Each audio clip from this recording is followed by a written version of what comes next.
Well, this is doing a little bit of rain, a little bit of sleet, a little bit of snow. That's not going to stop us from finding a great meal. We're right on the Freedom Trail in Faneuil Hall at America's oldest restaurant. For almost 200 years, they've been serving up delicious food to a lot of famous Americans. Let's go inside and check them out.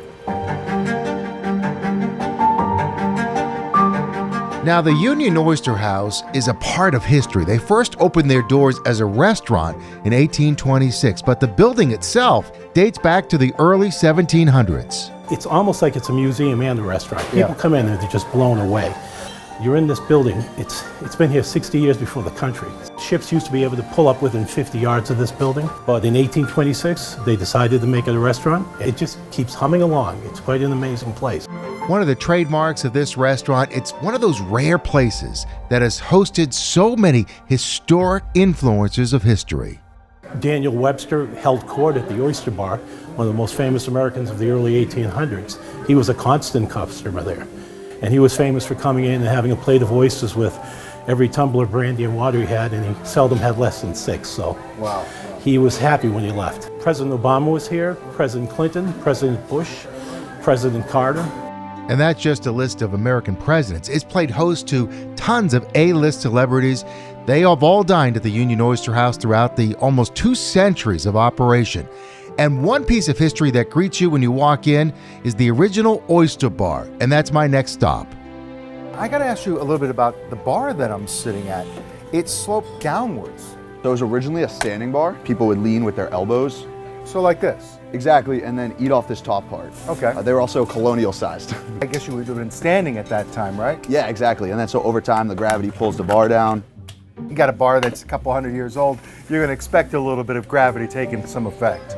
Exactly, yeah. As for the food, think traditional New England flair. And they have a clam chowder recipe that dates back almost at the start of the restaurant back in the early 1800s. It's a little bit thicker, but it captures all the flavor of New England. We make our chowder thick almost so the spoon will stand up in it. Traditionally, clam chowder was made thick back in the day, and we just keep that tradition going forward. Here in New England, you really need a great clam chowder. And, this has stood the test of time. It has all the classic ingredients in it, and nothing extra. Potatoes, clams, celery, onions. It's a classic New England themed restaurant. When you come here, you're gonna have classic themed food, like that clam chowder. That's Executive Chef Rico DeFranzo. He's the person in charge of carrying on the tradition of the Union Oyster House.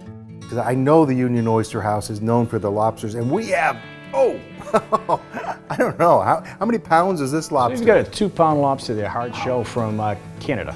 And basically, we sell those all day.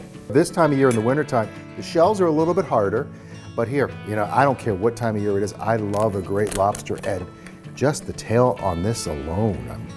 So you have a female lobster there in front of you, so you'll notice the tail's actually a little bit bigger than a male lobster, and the claws are slightly smaller. I'm gonna get this all over me, but I don't care. I can see you're a professional lobster eater. I'm just gonna tear it right most people don't know how to snap that back off to get the tail out in one piece. It's not about staying neat, right? That's what the lobster bib was invented for. You need to be willing to get a little bit dirty if you want to get the best part of the lobster. And I'm willing. Got some butter over there. Once you get that thing out, you'll be all set. I've won the battle. Look at this. This is this lobster tail. All right, enjoy. All right, thank you. So whether you're coming for the food, the atmosphere, or just want to be part of history, the Union Oyster House has one table that is the most requested table in all of Boston. Upstairs in the Pine Room is booth number 16. And JFK, it's dedicated to his memory. And the thing is, he actually was a constant customer when he was a member of the House of Representatives, before he even was a senator or the president. He came back from World War II. He lived about 3 blocks from here. And he ended up running and representing this area in Congress.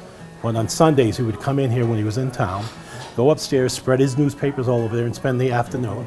Now it's one of the most requested tables, I think, in all of Boston. Every day somebody calls. And it's not just for tourists. No. Because you have a lot of regulars from the area. Yeah. We have a lot of people who live around the area. A lot of people come in, they'll come in after work down the hospital or something, they stop in, have something to eat, and on their way home. So it's quite a place. It really doesn't matter what time of the year that you visit the Union Oyster House. The important thing is that you come and enjoy the food and the atmosphere. The Union Oyster House, located right on the Freedom Trail in Boston.